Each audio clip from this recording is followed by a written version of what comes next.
Matius pasal 6 ayat 16 sampai dengan 18. Hal berpuasa. Dan apabila kamu berpuasa, janganlah muram mukamu seperti orang munafik.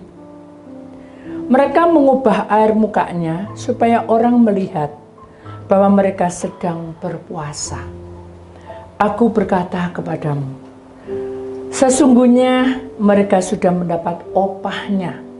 Tetapi apabila engkau berpuasa, minyailah kepalamu dan sucikanlah mukamu, supaya jangan dilihat oleh orang bahwa engkau sedang berpuasa, melainkan hanya oleh Bapamu yang ada di tempat tersembunyi. Maka Bapamu yang melihat yang tersembunyi akan membalasnya kepadamu. Bapa, kami tahu bahwa Engkau selalu menurunkan para malaikat, juga Roh Kudus di dalam hati kami. Kami percaya bahwa cinta kasih-Mu itu luar biasa bagi manusia ciptaan-Mu. Kami sangat berterima kasih. Kali ini, bicaralah Engkau dan terangkan tentang hal puasa yang sebenarnya. Karena kami tahu bahwa di dalam Engkau kebenaran itu akan tersingkap. Di dalam Engkau kebenaran itu akan terjadi. Dan di dalam Engkau kebenaran itu benar-benar kita menikmati bahwa Tuhan berkuasa atas hidup kami. Maka itu oleh kuasa darah Yesus, tangan-Mu menumpang di atas ibadah ini dan di atas kepala hamba, dari ujung kepala sampai ujung kaki. Roh Kudus tinggal diam dan suasana surga turun mengurapinya. Yang percaya, mari kita sama-sama berkata, amin. Beri kemuliaan dan Tuhan, saudara. Selamat Tuhan, silakan duduk kembali. Shalom. Puji Tuhan. Saudara yang terkasih, hari ini kita memiliki judul versi puasa dalam alam roh. Ya, jadi kalau kita tahu bahwa secara fisik, saudara, itu kita puasa, tidak makan, tidak minum.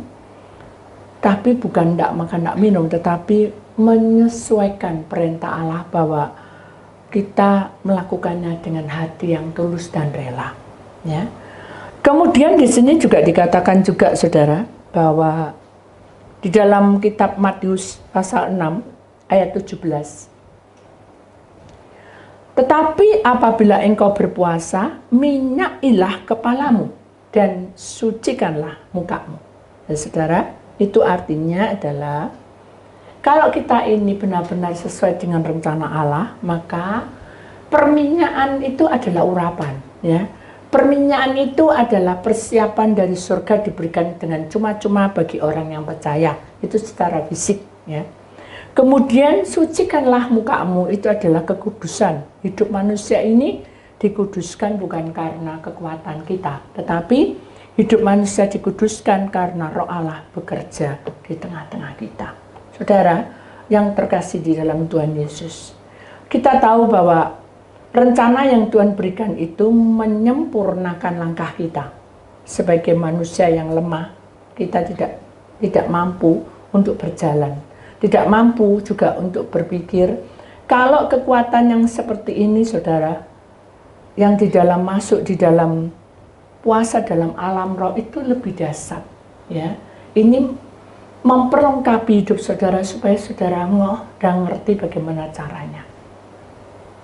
Dengan kita berpuasa, maka di dalam kuasa urapan itu akan bekerja di dalam hidup manusia, ya, seperti yang dicontohkan di dalam satu kisah di mana dalam puasa dalam dunia roh itu adalah kita ini dituntun dalam roh kebenaran agar dinyatakan kuasa pertolongannya.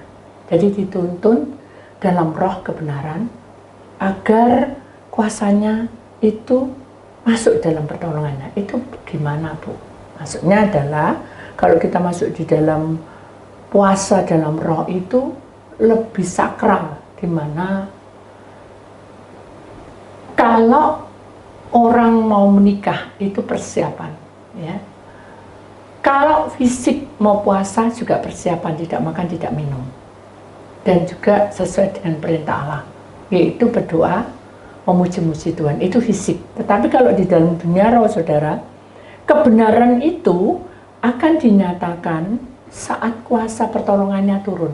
Jadi kalau saudara puasa tidak ada pertolongan, kuasa pertolongan tidak ada, berarti saudara, puasa saudara itu masih belum terselesaikan, ya. Ya apa sih, Bu, aku kok bingung. Nah, mari kita akan menyimak satu penguraian, ya, di mana saudara tahu bahwa orang yang dituntun di dalam roh itu tidak bisa pakai logika. Ya, contoh nih, semalam saya itu berdoa.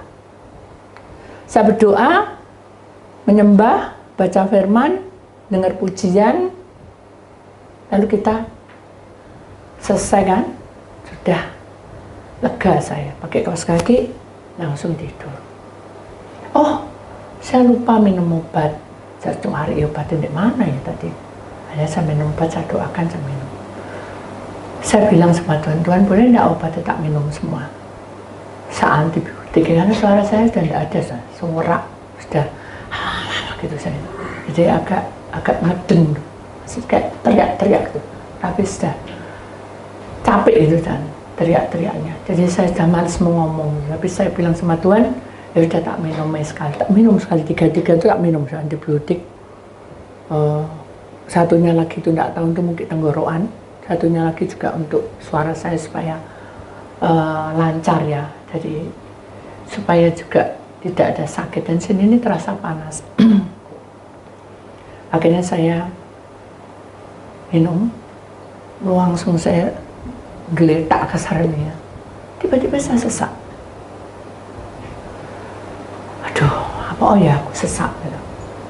Nah, secara fisik saya sudah lakukan puasa tadi, sudah dari jam 6 pagi sampai jam 9 pagi saya puasa, ya, untuk mereka-mereka yang di luar kota maupun di dalam maupun di luar negeri.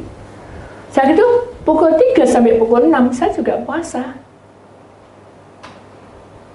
Nah, karena ada sesuatu saya puasa sampai siang. Nah, saat itu saya puasa lagi. Tapi ini tenggorokan udah kering. Udahlah, kita jalani aja. Terus sekarang ini kenapa ya kok saya sesak? Waduh, iblis masuki. Itu fisiknya yang dimasuki. Karena kamu minum obat tadi 3, itu keras semua. Tapi Tuhan bilang boleh kok. Ada satu pertentangan. Di saat kamu itu milik Tuhan, pasti akan terjadi pertentangan seperti itu. Loh, aku loh doa gak dijawab-jawab. Itu kan satu pertentangan. Aku loh minta berkat gak ada. Itu pertentangan juga. Sama seperti saya. Akhirnya saya gini, sudah, kalau toh hari ini saya sesak, ya enggak apa-apa, saya tak minum. Masa minum banyak. Sampai 2 botol saya tak minum. Sesek. Tak kasih buan lebih tinggi, jadi duduk gitu. Sesek. Ya apa, oh ya. Terus sesak nafas. Saya gitu. Udah toh. Saya gini, ya sudahlah, mungkin saya harus berdoa. Saya berdoa, Tuhan, saya ini capek, saya mau tidur, tubuh saya capek. Tadi saya sudah serahkan, tugas saya sudah selesai. Contohnya kayak gitu, udah puasa, udah apa. Udah tidur lagi. Nggak lama kemudian, saudara, saya nggak tahu berapa lama tidur. Karena tingkah saya nggak karuan, jadi miring gini sesek, duduk sesek, miring sana sesek, terus duduk gini juga nggak enak, capek. Akhirnya ya sudahlah, saya tak berserah aja. Nah, itu saya rasanya berserah. Begitu saya berserah, nggak tahu udah berapa lama saya tertidur. Terus saya molet. Nah, Tuhan saya bilang, kalau tidur jangan molet. Nggak apa-apa. Itu pikiran logika saya. Saya sadar sih, Tapi saya molet, begitu molet kram. Jadi kaki saya yang sebelah sini kan belum sembuh. Keramnya pas yang di kaki itu. Waduh, sakit sangat. Aduh Tuhan. Saya nggak boleh bilang aduh Tuhan, karena saya melanggar. Ampuni saya. Karena saya sedang tidur, molet. Begitu saya mulai mau bangun, sakit lagi. Karena kan itu kaku di bagian paha. Ya, saya pelan-pelan turun, kaki saya taruh di kaki, jadi separuh di kaki, di tanah, separuh di badan saya, separuh di tempat tidur. Kalau orang bilang, orang tidur kayak gitu tuh mau mati. Itu iblis masih. Enggak, saya milik Tuhan. Tapi kalau memang terjadi, ya terjadilah. Tapi saya enggak merasakan apa-apa. Saya hanya kram kok. Itu protes saya. Tapi Tuhan izinkan. Nah, sudah tak serah nombek Tuhan. Tuhan bilang, bangun, cuci muka, dan berdoa. Kalau saya mau, kaki saya kemeng, aku kayak kayu dulu. Kok suruh jalan di tempat kamar mandi, suruh cuci muka, itu maksudnya itu intinya kayak gitu. Ya sudahlah, saya ikuti. Saat saya ikuti, saya berserah. Kalau sudah saya gondok, sudahlah, saya senyum, sudahlah. Begitu saya lihat Austin Eleon kedinginan. Saya ambil selimut, bungkuk lagi dah, lupa bungkuk, tak selimut no. Austin juga tak selimut no. Jalan biasa. Saya lupa kalau sudah kram dan tidak ada. Dan terus ini ya, kok disuruh cuci muka ya. Saya buka kerannya. Karena di kamar mandi tidak mungkin kaosnya nanti basah. Berat sekali. Saya senang mainan air. Ditegur sama Tuhan. Loh, kamu itu tak suruh cuci muka kok mainan air. Suka Tuhan. Loh, kok enaknya dewek. Tuhan perintah kamu suruh cuci muka. Ya Tuhan. Berserah. Tak tahu gini, tak tahu. Ya. Saya itu udah duduk doa, ya. Duduk doa itu saya ditunjukin pujian yang saya pernah yang mau dinyanyikan itu kan agak susah kan, ya. Saya itu menyanyikan lagu itu saudara tidak bisa. Tapi ketika saya membuka ini saudara, saya mendengar pujian ini sangat jelas sekali bahwa itu bersuara. Padahal tidak ada siapa-siapa saudara. Jadi kalau kita tahu bahwa ini pujian dari surga, itu mungkin saya sukacita. Tapi saya tidak ngerti bahwa pujian itu memang berkumandang begitu saja dan saya menikmati. Tapi ini bisa nggak dibesarkan ya? Ini kan saya nyalakan pakai mic. Saya sudah bisa tahu. Saya benar-benar jatuh cinta dengan pujian ini, ya. Kenapa? Karena urapannya bekerja dengan luar biasa, saudara. Makanya saya sadar bahwa Tuhan itu luar biasa, ya, saudara. Di tengah-tengah kita, Dia itu menjamin kalau kamu itu anakku, kamu lakukan perintahku. Walaupun itu tidak masuk akal gitu. Nah, hanya saya setel ya lagu ini dan saudara bisa dengar, muka-muka bisa ya saudara ya.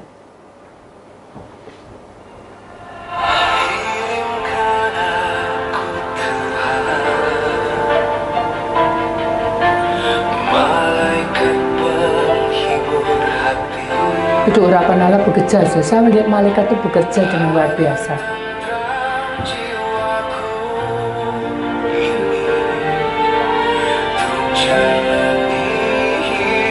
Dengarkan urapannya, saudara.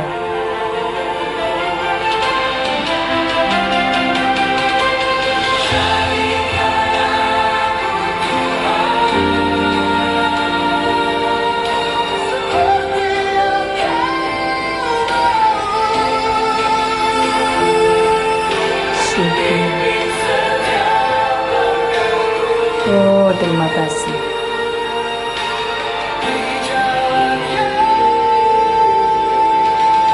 Oh, terima kasih Tuhan.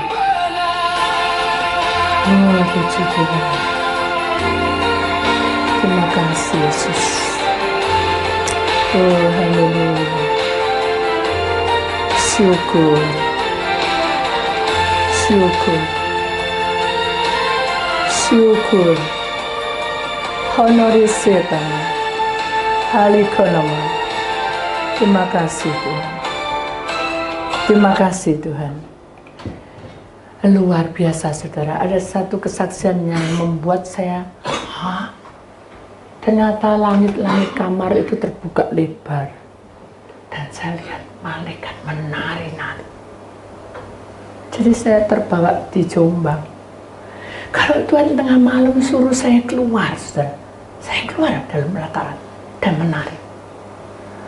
Jadi saya tahu bahwa sekarang ini manusia kritis di dalam hal memuji Tuhan, kata Allah.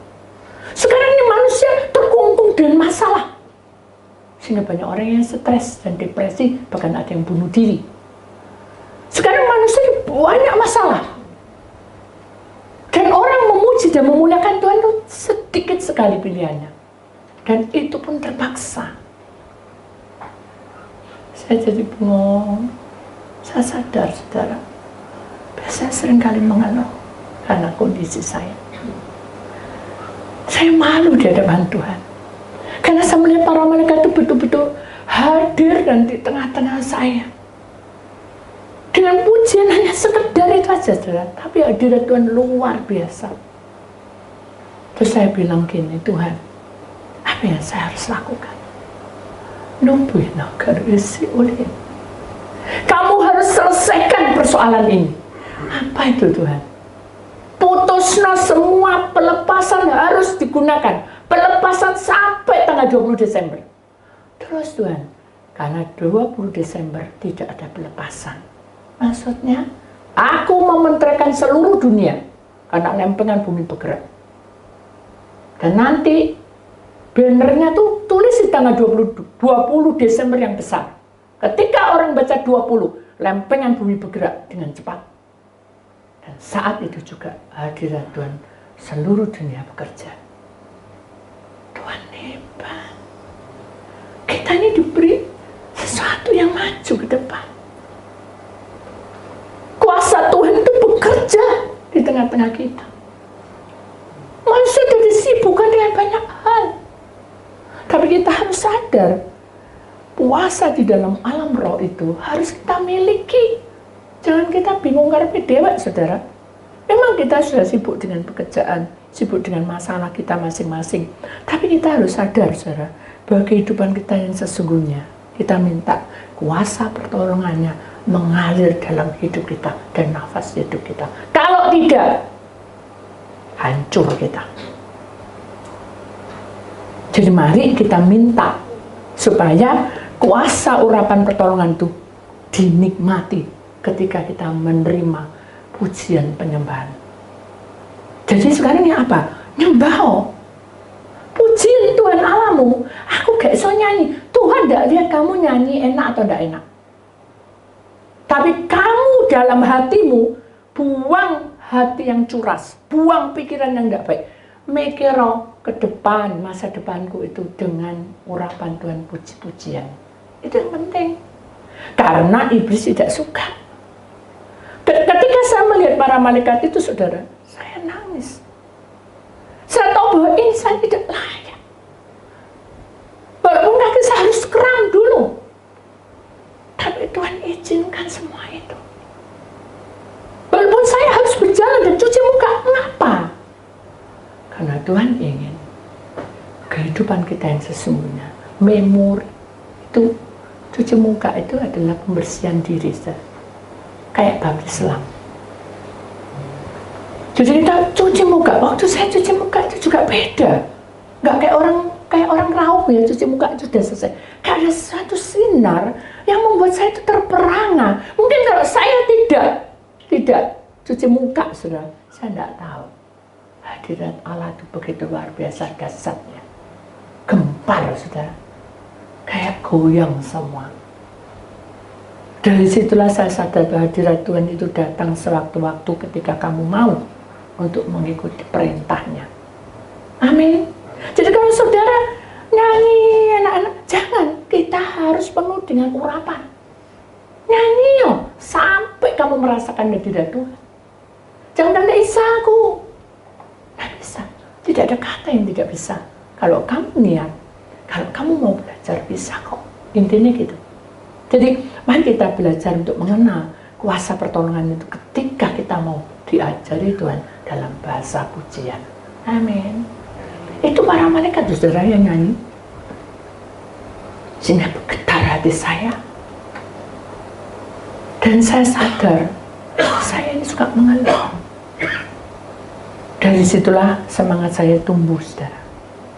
Kemudian yang kedua, saudara, dengan mengenal arti puasa dalam roh itu adalah ketika pertolongan Tuhan itu tidak dibatasi oleh ruang dan waktu. Jadi kan sewaktu-waktu kan, itu ada.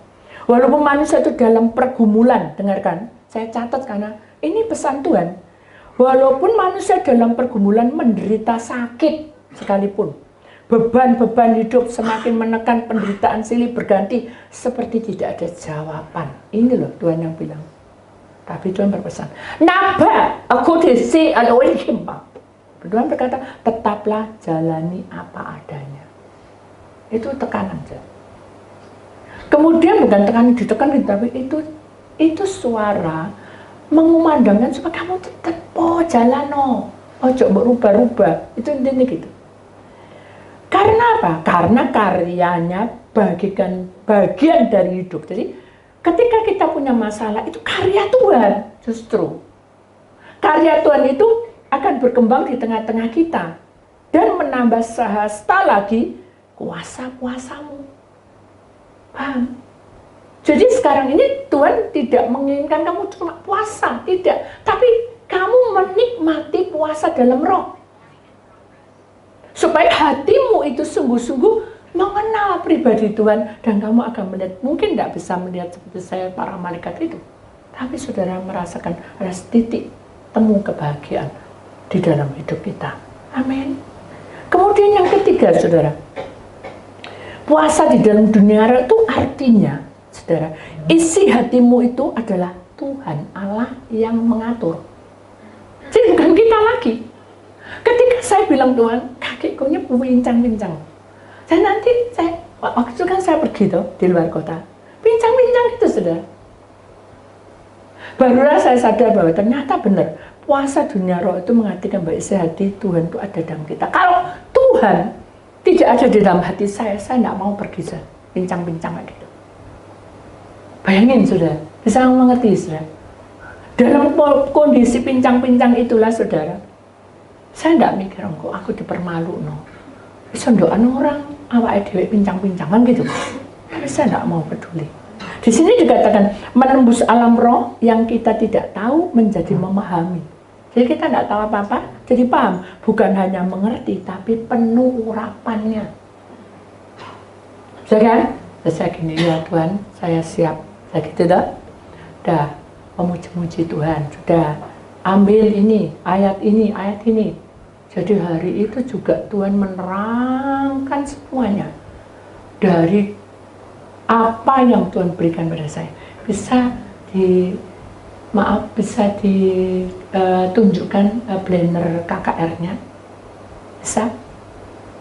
Di sini, nah ini ya. Bisa di satu arah gitu aja supaya biar jelas gitu. Yang di bagian semuanya itu bisa, yang gambarnya. Ya, saudara, Tuhan bilang,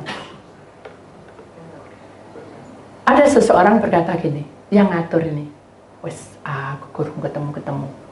Saya umet aku.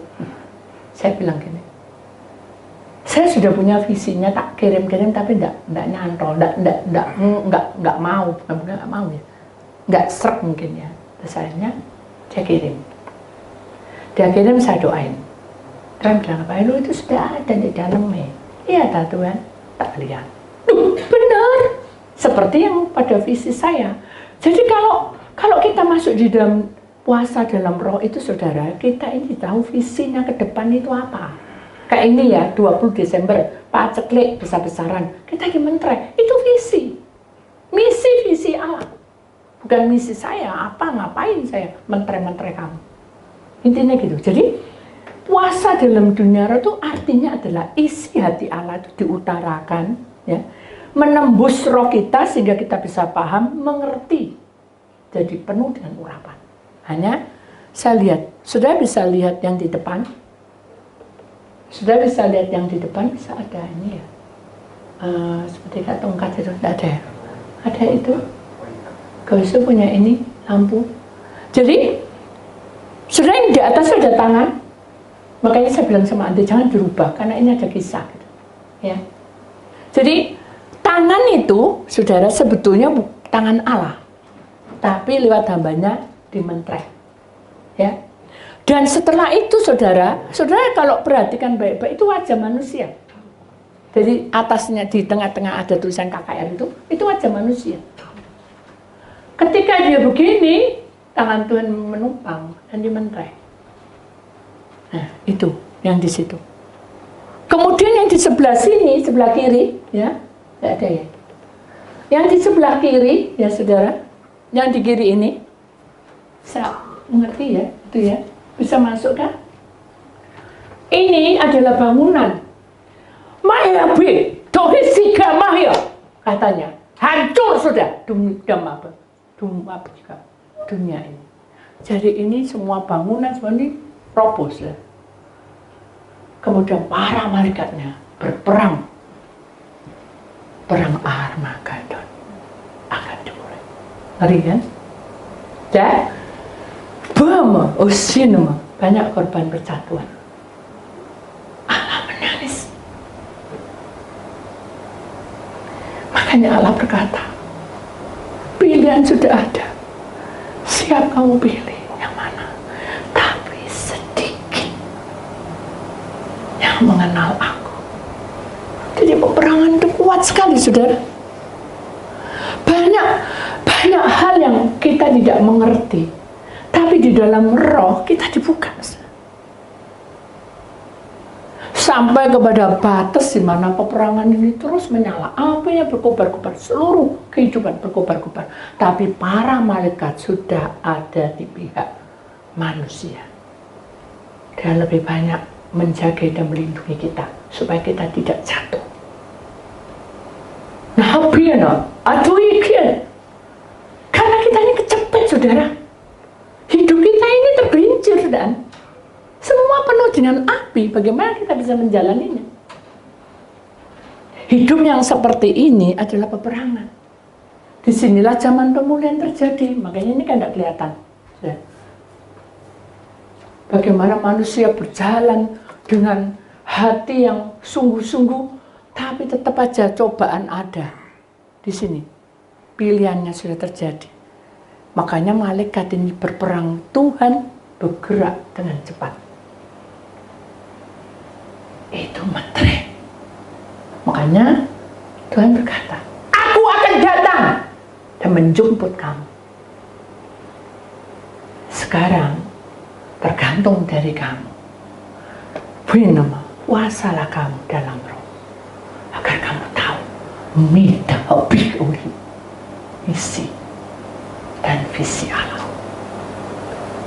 Jadi manusia ini sudah kecepet kayak gambar saya ini, kecepet. Atas ini kena, semua kena. Tapi Allah berkuasa meneteskan meterainya di atas dahi setiap manusia yang percaya. Itu tanda dalam kitab Wahyu. Di akhir zaman manusia akan dapat meterai. Tapi bila kamu tidak percaya, ya percuma boceh. Kamu cuma hanya datang berbondong-bondong cari mujizat. Makanya persiapkan. Tuhan bilang, kamu tidak bisa masuk dalam 20 Desember tanpa ada pelepasan. Kalau kamu mau pelepasan satu persatu, keselamatan di pihakmu. Kenapa? Karena kamu disucikan dulu rumahmu. Barulah berkat itu turun, anugerah turun, meterai turun, semua paceklik. Kamu tetap tenang.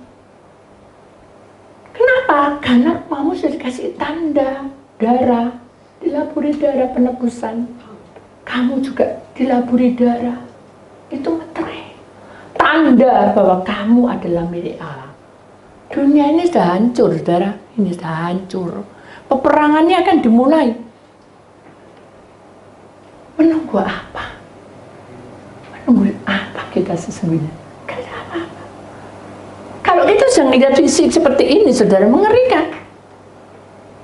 Siapa mau seperti ini? Tapi ini harus terjadi penggenapan. Saya baca kitab Wahyu, semuanya mengerikan, saudara. Ada cawan pertama, cawan kedua itu menandakan tentang penghakiman-penghakiman di akhir zaman dan tindakan-tindakan Allah untuk demi keselamatan manusia. Tapi manusia gak ngeh, malah mundur teratur, gak melok apa-apa. Mbok gak tahu. Loh ini mbok aku gak tahu. Loh. Apakah Tuhan senang? Halo? Kalau kamu punya anak sudah, anakmu kayak Austin aja sama Leon. Halo? Nggak ada Mbak.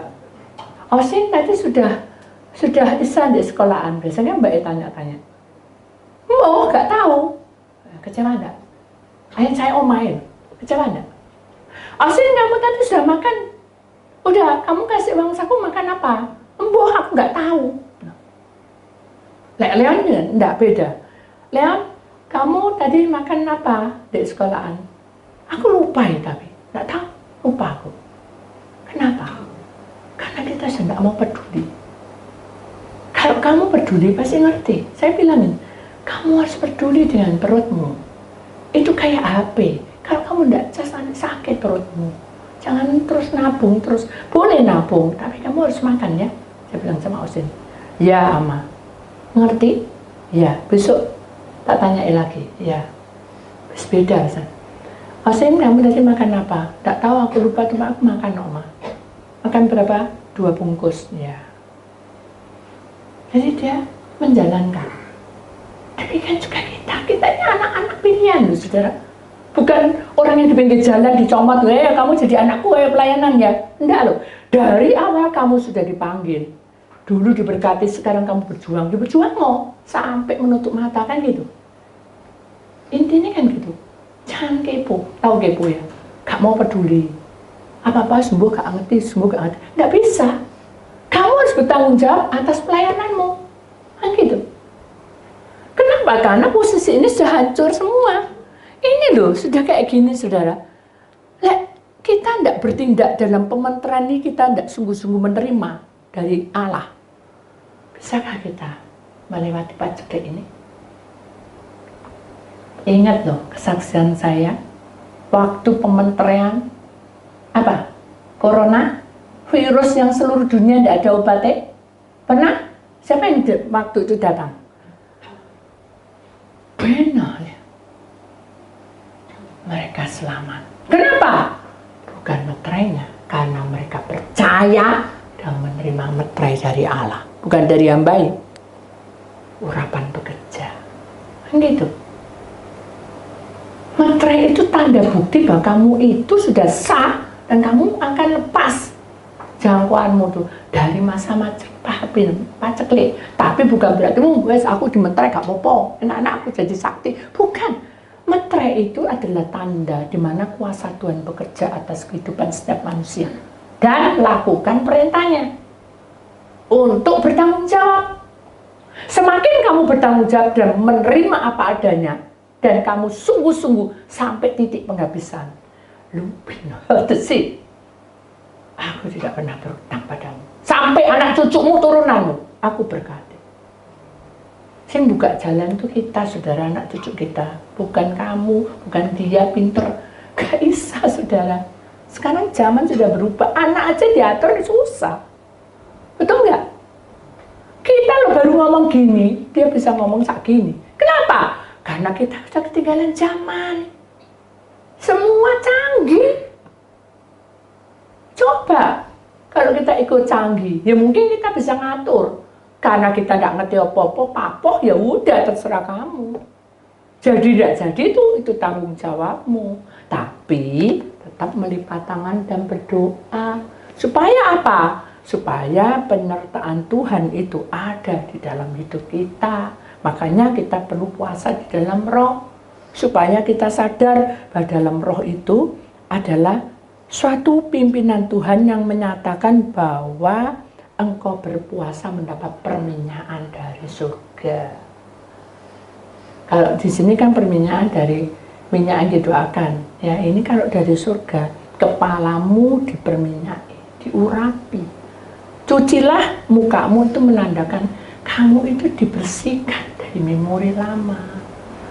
Coba kalau saya tidak raup malam itu, tidak cuci muka, saya tidak lihat loh itu ada malaikat. Kenapa? Karena Tuhan ingin menguji imanmu. Kamu lakukan enggak? Mau cuci muka enggak? Kakiku loh sakit Tuhan, kakiku sakit. Ya sudah, terjadilah seperti imanmu. Kakimu sakit sungguhan. Tapi begitu saya percaya, sudahlah terserah Tuhan, aku sakit tetap jalan sama aku anakmu. Malah nyelimuti, bungkuk loh saudara, itu nekuk, tidak sadar kan. Terus jalan mana air, karena dingin loh enak tuh. Suruh itu, soalnya kerannya rusak saudara. Terus ini wur gitu sewenang saya mainan. Tuhan tegur, loh hambaku, ya Tuhan, kok kamu mainan air? Enak Tuhan dingin. Loh, aku tidak pengen kamu dingin, kamu menikmati dunia. Bisa nikmati, tapi hanya sementara. Kamu mati tidak bawa harta, tidak bawa kepandaian. Itu kayak gitu loh, mainan air. Kan tunjuk. Tapi ketika kamu minta cuci muka sesuai dengan Tuhan perintahnya, kamu melihat urapan Allah. Malaikat itu jaga-jaga muji-muji dan menar. Benar nggak? Kan sama seperti itu. Kita cuci muka, adem doh enak, kepo kita. Kita terlena dengan dunia, enak, tidak ada apa-apa, baik-baik, pokoknya warga aku baik semua.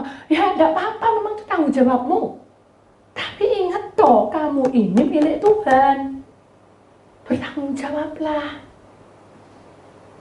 Kalau saya mau, tidak apa-apa, aku tidak usah raup, ausin aja tak suruh, ya enak oleh merintah. Paham ya sudah maksudnya? Jadi KKR tanggal 20 Desember itu adalah persiapan pemerintahan paceklik. Kita akan mengalami paceklik yang panjang sekali 3 tahun. Itu mengerikan. Dan saya tahu, ini sudah berjalan loh. Bank-bank semuanya nggak pas semua. Saya bukan menyalahkan bank. Tapi itu berjalan, saudara. Pasti ada banyak. Setan itu gangguin kemana-mana. Jadi kepo, setannya itu tidak terima. Dia buat manusia tidak damai sejahtera. Karena manusia kan butuh uang. Wes dihancur no. Tapi kalau kita tidak perang, kalau kita tidak sungguh-sungguh, kalau kita tidak mau cuci muka tadi saya, bisakah saya melihat karya Tuhan dengan pujian tadi? Paling enak, sedikit biarin Johannes nyari nyanyi. Itu kan kata logika saya. Fisik saya puasa tadi.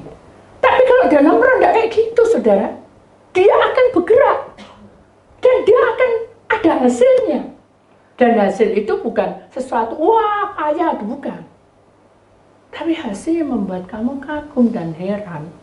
Tuhan itu ada. Dia tidak tertidur. Amin. Paham maksudnya? Jadi saudara harus perhatikan baik-baik. Ini masih ada beberapa waktu. Saya juga lupa berapa kali ya, kalau sampai 20 Desember. Tolong jangan sampai absen. Kalau Anda tidak repot, selesai masalahmu. Lepas cuci tangan, maaf cuci muka. Itu sama seperti tadi. Bersih semua, bersih supaya kamu bisa melihat karya Tuhan bekerja. Amin. Amin. Amin. Itu satu jalan tuh saudara. Tuhan itu mengizinkan saya, kaki saya keseleo. Itu pincang-pincang, terus pergi pelayanan kemana-kemana, ke desa lagi. Itu masih pincang-pincang dah, saya turunnya ditonton. Jalan aja naik ke mana Arjuna juga masih ditonton. Tapi tadi malam pelintir ini, ya kram, aku kayak kayu gitu, gak iso jalan, gak iso apa. Tak bayang loh saya iso jalan benda. Itu logika, secara fisik saya puasa, tapi tetap ke tubuhnya kan lemah. Tapi begitu, sudah tak serano. Jalan bincang-bincang benar ya. Dia mainan air, mainan air. Lama loh, saya mainan air, dia kurang lebih 10, seberapa jam loh saya. Tuhan izinkan. dan berkata, itulah keadaan dunia. Kamu kesenangan dalam kondisi kamu baik, seneng, bahagia, damai. Tapi apa yang kamu peroleh? Kamu dipanggil Tuhan, mana kerjamu? Aku sibuk ngurusi ini, ngurusi itu. Loh, itu kan kewajiban. Mana hasil karya kamu mencintai aku? Mana puasa dalam rohmu? Nggak ada Tuhan, ya aku nggak kenal kamu. Walaupun kamu sudah pelayan, walaupun kamu sudah mengasihi aku, sampai kamu nangis-nangis. Intinya gitu. Tuhan itu melihat isi hatimu. Kamu sungguh-sungguh atau kamu nggak mau. Karena masalah. Jadi kalau itu masalah, tadi kan Tuhan bilang, kalau kamu punya masalah, justru Tuhan itu mau bicara, mau berkarya. Loh kok kamu nggak mau? Intinya kan gitu. Kalau kamu ditindas terus, dia dibully itu ada kejadiannya. Dibully sampai dia mau bunuh diri. Tuhan bilang, kok sampai segini kesetiaanmu padaku? Mau bunuh diri kamu dari gedung. Habis, aku nggak ada artinya. Ngoco! Lihat tuh kaca. Samping lihat kaca dibuka. Ada yang aneh mukamu? Enggak. Ada ekornya? Enggak. Ada tanduknya? Enggak. Lihat di sebelah sana. Dilihat konco-konco teman-teman itu yang bully itu. Apa yang kamu lihat? Kok aneh yo? Kok ada tanduk terus ada gigi kayak Dracula, terus ngiler keluar tuh kayak ada darah. Semuanya? Iya, semuanya. Nah,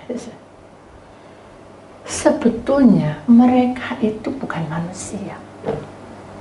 Iblis yang menguasai sehingga dia mempengaruhi semua orang supaya kita jatuh kelepek-kelepek. Paham? Iya. Sudah kamu mau bunuh diri? Tidak jadi. Tidak jadi karena setan itu, ada karena kemauan kamu.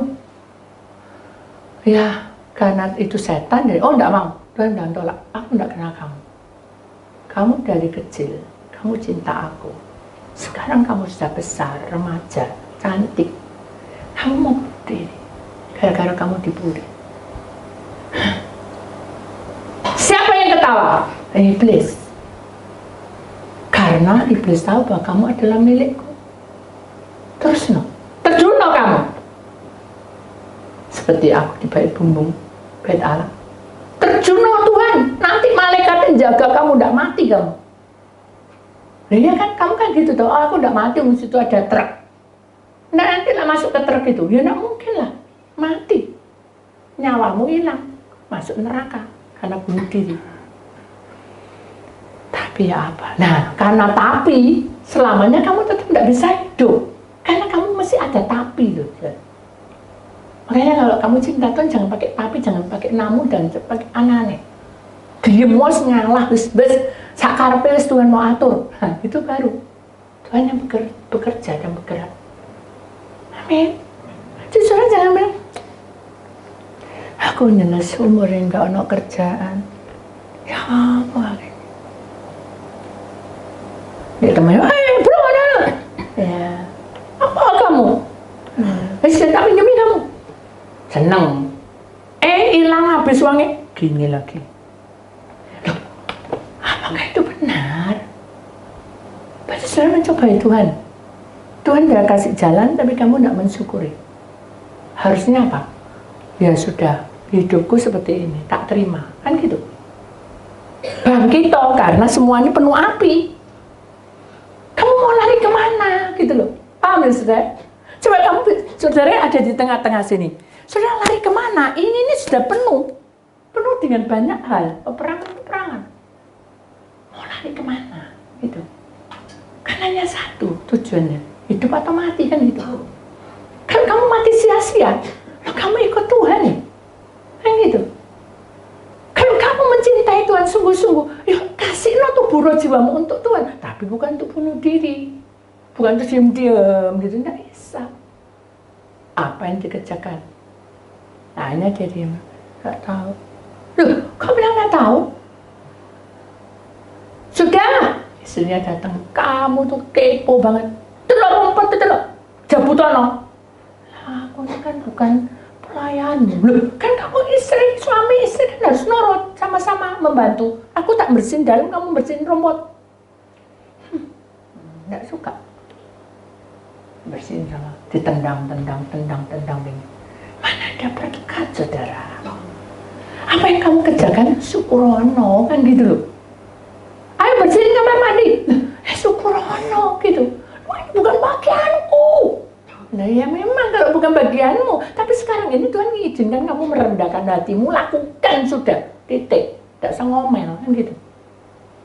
Ya, lakukan. Jabuti pelan-pelan. Tapi isinya enggak. Hari ini, harinya Tuhan. Enggak kerasa udah bersih semua. Rumputnya sih belum mari. Ada rumputnya cuma sear gitu tak. Ini rumahnya makrung-makrung 2 lantai. Bersih. 1 hari ini sih belum selesai. Loh, yang kok belum? Aduh, panas sini. Kamu enak ada AC-nya. Hei, lihat ada AC-nya enggak? Tapi Tuhan bisik, moce, percuma orang bisa kayak gini nih, tidak bisa. Doa noai, jangan bertengkar. Tuhan punya bojo kayak gini, suami kok kayak gini, bencet no. Itu. Jadi dia telepon saya bilang bencet no itu kutuk. Sudahlah, beda pendapat enggak apa-apa, doa noai. Doa no. Kayak saya toh, suami saya ngorok, wow, saya tumpang tangan. Begitu dia buka, lapo tanganmu ngene-ngene. Membu apa no aku banyak aku manut mbak kamu.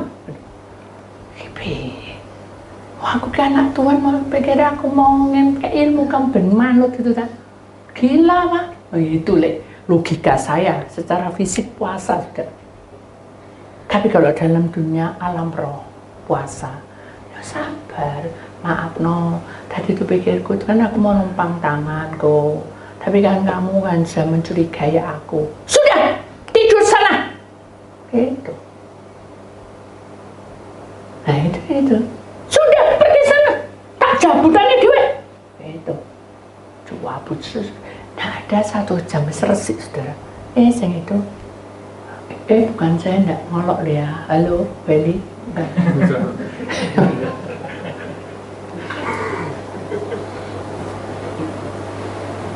Santai.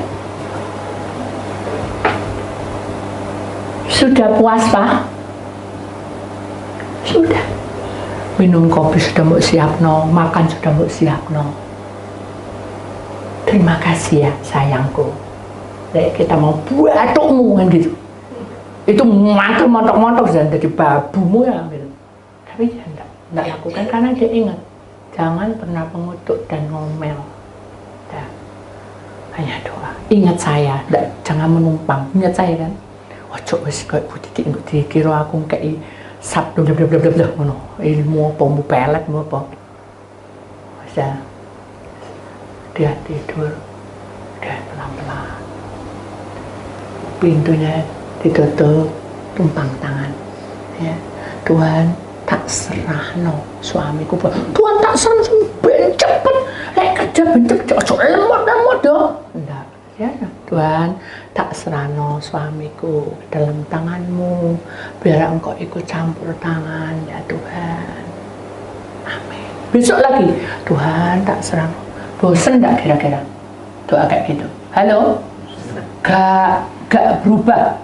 Cecak sih di sana. Ngece. Ora jadi doanya ndak laku, doanya ndak mempan. Gitu. Jadi jawab deh. Odok tekek. Ya mempan. Odok tekek. Ya susi gendeng dewek. Aku susi gila sendiri Bu. Lah kenapa tekek Bu omongi? Kamu kan nggak tahu tuh bahasa tekek. Yo tak rames si dewek lah ya itu ya kepo kamu. Sudah jangan didengari tekeknya. Tadi bener sah, tidak didengar dong. Kali ini dia doa hanya sebentar dalam nama Tuhan Yesus tak serano suami saya. Tekek sih ribet. Tekek gak berhenti. Sisi dia pegel, mau ambil air disiram. Oh, pergi kamu dalam nama Tuhan Yesus pergi kamu. Tekek tambah jual tuh mau nyokot dia sudah. Terus dia bilang, loh itu tekek itu ada setannya apa enggak? Lah ya kamu kenapa? Yang tekek tak siram air. Lah ya kenapa lo kamu mengganggu binatang? Lo enggak usah tidur, ngece lah. Itu makanya hatimu itu curas. Kamu ngapain mangkel ambek binatang? Kamu nggak tahu artinya sudah mangkel. Wah, mangkel ambek suamiku lah ya, karena kamu awalnya mangkel. Jadi nggak selesai urusanmu pada soal tekek toh, gitu. Dibuat ruang itu yang udah boleh sampai manggil pawang tekek, tetap tekek di situ terus sudah manggil dipegang. Jadi saya suatu hari datang ke situ. Saya enggak ingat tekeknya sih.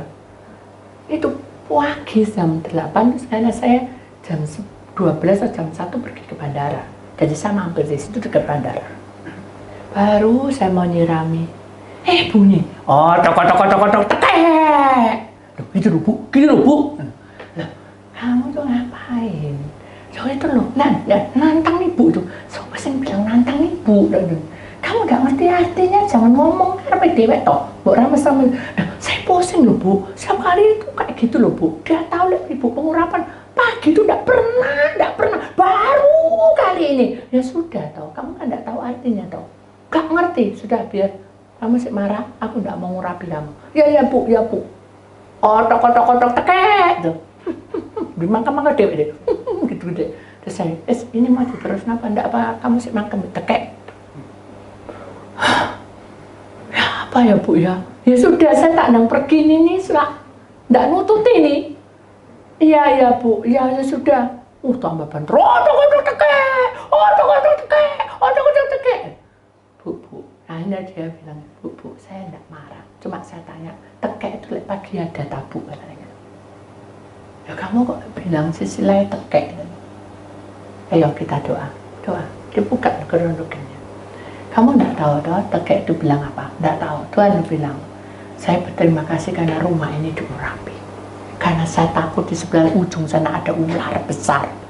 Berarti apa Bu? Tiap malam kamu bilang itu ular di sana tuh, itu hidup. Dia itu mau lari ke sini, dia otot tekek supaya ular itu tidak masuk ke rumahmu. Gitu toh Bu. Maaf ya, tekek. Ya, karena tidak tahu, jadi kepo. Sama toh dengan kita. Kita diberkati dengan kita bisa sukacita. Begitu ada masalah, kita kayak orang tadi kepo. Wah ini gak bisa, Sebetulnya sesungguhnya segala sesuatu itu Tuhan itu sudah lebih tahu daripada kita. Benar enggak? Halo? Benar enggak? Rencana Tuhan itu lebih indah daripada rencana kita. Benar enggak? Ya selantek Bu. Nah itu pernah saya digitukan. Nah terus maumu apa? Ya nggak mau kayak gini. Ya sudah, serahno semua sama Tuhan. Kan Tuhan bilang sama Nikodemus, serahno harta bendamu. Gak bisa, itu perjuanganku sampai titik penghabisan tak perhatian ya sudah pergi kamu bukan muridku, kan gitu. Harta benda dan segala macam kepintaran semua itu bisa musnah saudara. Tapi setelah musnah dipulihkan lagi pasti itu. Tapi tak tahu kapan, benar nggak? Jadi kita nggak bisa ya apa ya? Itu sesuai dengan naluri kita seperti tadi itu. Wah heboh kan pada tekek itu tujuannya bilangi di situ tuh ada ular itu mau masuk rumahmu dan sampai masuk itu loh kamarnya deket bisa nyemplung gigit kamu lah gitu. Tuhan izinkan heboh karpe dewek tapi dia marah-marah tekek malah disiram air. Untung tekek gak gondok. Betul nggak? Tekek gondok pi ularnya masuk enggak? Halo? Masuk enggak? Masuk. Loh itulah di luar nalar loh. Nah itu dinamakan dalam alam roh. Kalau kita puasa, Tuhan tunjuk sesuatu. Dan itu tidak bisa dibikin dengan nalar manusia. Amin. Paham? Suatu ketika, ini jam berapa ya? Suatu ketika saudara, ada orang yang apa? Olahraga sepeda itu ya, apa namanya? Yang cepet-cepetan dulu. Ya itu ya, tahu ya? Ya, dia juara satu, selalu juara satu. Suatu ketika, dia ini karena sudah berjanji dalam diri dia sendiri, bukan asal janji bahwa 1 jam harus sampai di rumah.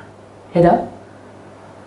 Lu tinggal sedikit itu rumahnya, tuh saudara. Lah kok di depan dia itu saudara, ada jalan tikus. Oh, dan kan berhenti toh. Mau jalan lagi, tikus yang cilik lagi jalan. Jadi keluarga tikus ya. Udah marah mesu-mesu saudara, tidak karu-karu. Nah, kalau dia puasa dalam alam roh, mengapa tikus itu terjadi? Pasti ada masalah. Ternyata benar kan? Begitu dia sudah menunggu kurang lebih 10 menit, kan tikusnya berhenti makan. Oh, jadi diem. Karena dia jijik sama tikus. Jadi dia gilo, tahu gilo ya? Dia tidak mau megang, tidak mau, dia diam, tegang gini. Tegang dia sampai kedel-kedel karena dia jijik sama tikus. Jadi dia tidak mau. Tikusnya pergi. Ada lagi. 10 menitan. Saya pergi, marah-marah semua kata kotor. Udah sampai di depan rumah, istrinya nangis kejar-kejar. Kenapa? Loh, Pak, kamu enggak apa-apa. Dipeluk, ternyata di depannya dia tuh ada tabrakan mati. Lah, si istrinya bayang suaminya sing mati. Ya kan masuk akal ya. Udah nangis. Begitu suaminya datang, dia bilang, ada apa Ma? Ada orang meninggal, tapi aku tidak berani muka itu pasti kamu dong anak-anakku mati loh. Mesti bilang gitu ya, si marah. Salah paham dong. Orang sering salah paham sudah. Emosi tingkat tinggi. Akhirnya disadarkan Tuhan tidak boleh emosi. Kamu tahu tikus tadi? Oh iya, sadar. Itu. Jadi hidup manusia itu saudara penuh dengan banyak liku-liku dan penuh dengan rahasia yang kita tidak ngerti ke depannya kenapa. Mungkin saya dengan saudara kisahnya sendiri. Suami istri kisahnya sendiri, tetapi saudara harus ingat, ketika kamu menjadi milik Allah, Allah akan bertanggung jawab atas hidupmu. Amin. Amin. Jadi ingat baik-baik, sebelum 20 Desember jangan sampai ada yang bilang pelepasan ya. Harus ada pementerian. Karena pementerian ini saudara dilakukan ini di saat-saat tertentu. Dan itulah saatnya 20 Desember. Pementerian. Paceklik. Paham? Jadi mari kita masih ada waktu untuk pelepasan. Ya, pelepasan cuci muka dari bersihin semua supaya saya dan Anda, kalian semua bisa melihat kemurahan Tuhan dan kemuliaan Tuhan. Kuasanya yang dahsyat bekerja dalam hidup kita masing-masing. Amin. Amin. Ya, aminnya kok ngantuk tuh. Amin. Seentainya Bu, sapa gak? Jangan nyenyang saudara. Ini keselamatan. Jangan kok tekek orang itu tadi. Heboh karena ternyata itu untuk demi keselamatan dia, suami dan dia. Dari situlah suaminya selamat, ikut Tuhan dan istrinya ikut Tuhan dan dia pelayanan sampai detik. Tuhan baik. Beri kemuliaan pada Tuhan saudara. Tuhan itu mengasihi kita ya saudara. Kita tahu bahwa rancangan Tuhan itu selalu ya dan amin ya. Sesuatu yang terjadi di tengah-tengah kita, ketika urapan itu bekerja, Tuhan akan membuka tingkap-tingkap langitnya, memberikan cahaya kepada kita. Amin. Kuasa Tuhan itu bekerja di dalam hidup kita ketika urapan itu memenuhi kita sampai kita menutup mata. Ya, itulah firman Tuhan sampai di sini. Saya percaya bahwa firman Tuhan membuat kita sadar bahwa kita harus perlu puasa dalam roh ya saudara, supaya kuasa urapan itu terjadi di tengah-tengah kita. Ketika aku jatuh dan aku merasa tubuhku rapuh, tak seorang pun yang tahu keadaanku. Langkahku pun terseok-seok dan aku lemah, jatuh di dalam pelataran dan berkata, Tuhan, bisakah selesai tugas ini? Maka Tuhan memberikan satu penglihatan. Inilah tempat aku berdoa. Bukit Zaitun adalah tempat aku suka. Dalam hati yang paling dalam, aku menangis kepada Bapakku. Dalam hati yang paling dalam, menusuk tulang sumsumku sampai kepada saraf-sarafku. Aku berteriak dengan gemetar. Ampuni mereka, Bapa. Berilah mereka kesempatan untuk mereka bertobat. Dan aku sangat gundah gulana, karena aku tidak tahan semuanya ini. Karena Tuhan sudah ditunjukkan kepada Bapaknya bahwa dia harus mati di kayu salib, bermahkota duri, bahkan sampai Muhammad lambungnya ditusuk tombak. Sangat mengerikan. Hal ini Tuhan sangat sedih. Mengapa manusia lakukan itu? Secara dalam fisik, dalam puasa, sesungguhnya kedagingan. Aku sudah lakukan untuk menolong banyak jiwa. Mujizat terjadi, yang buta bisa melihat, yang lumpuh bisa berjalan. Bahkan orang yang betul-betul sejak lahir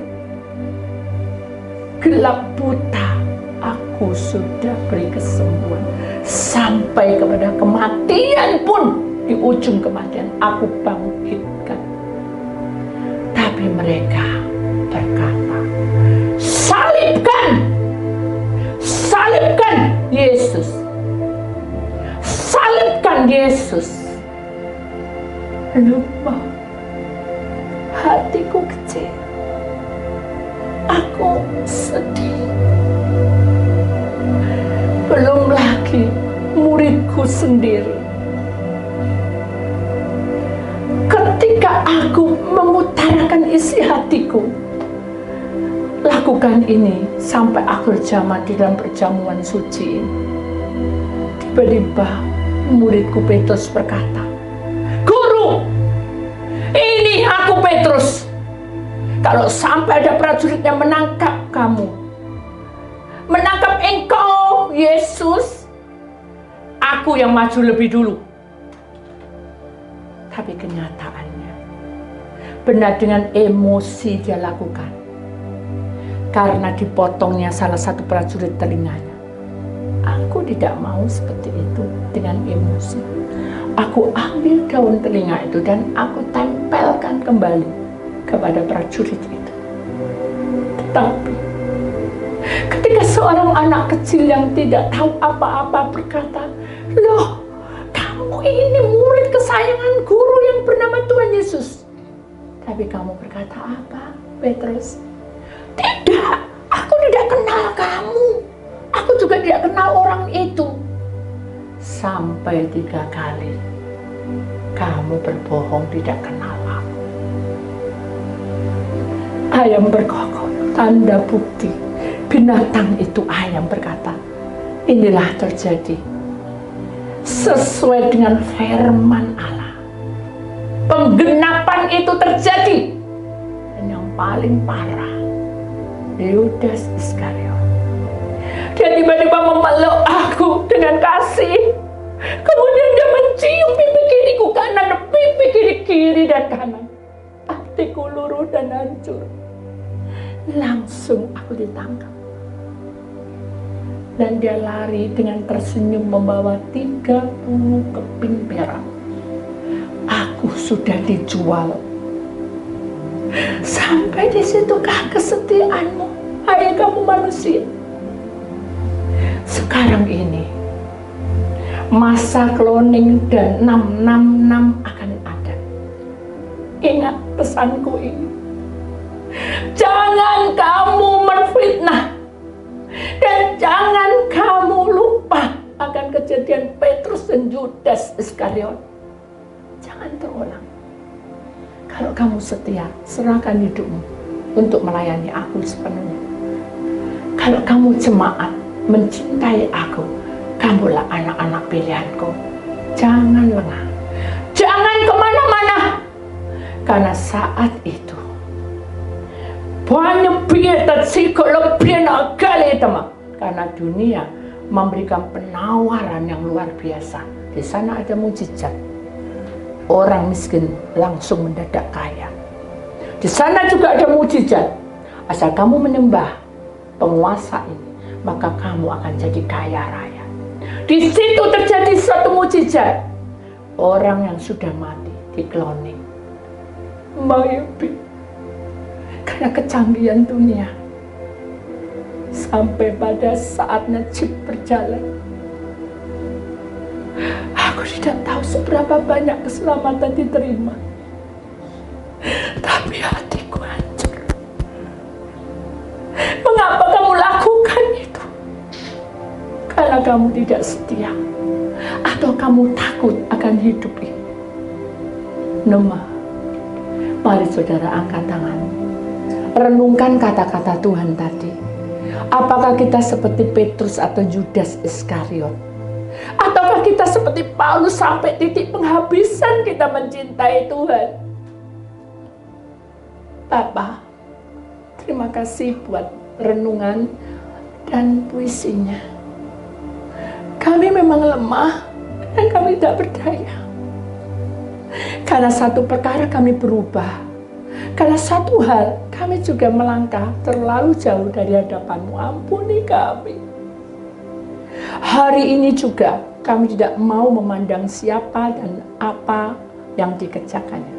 Satu perkara, aku harus menuju salib itu sampai pada titik penghabisan. Aku milik-Mu. Terima saudara urapan Tuhan, rasakan. Maka di dalam nama Tuhan Yesus Kristus, Tuhan mengalirkan kuasa-Nya. Berbagailah kamu yang tidak melihat aku tetapi percaya. Maka ladang hidupmu diberkati.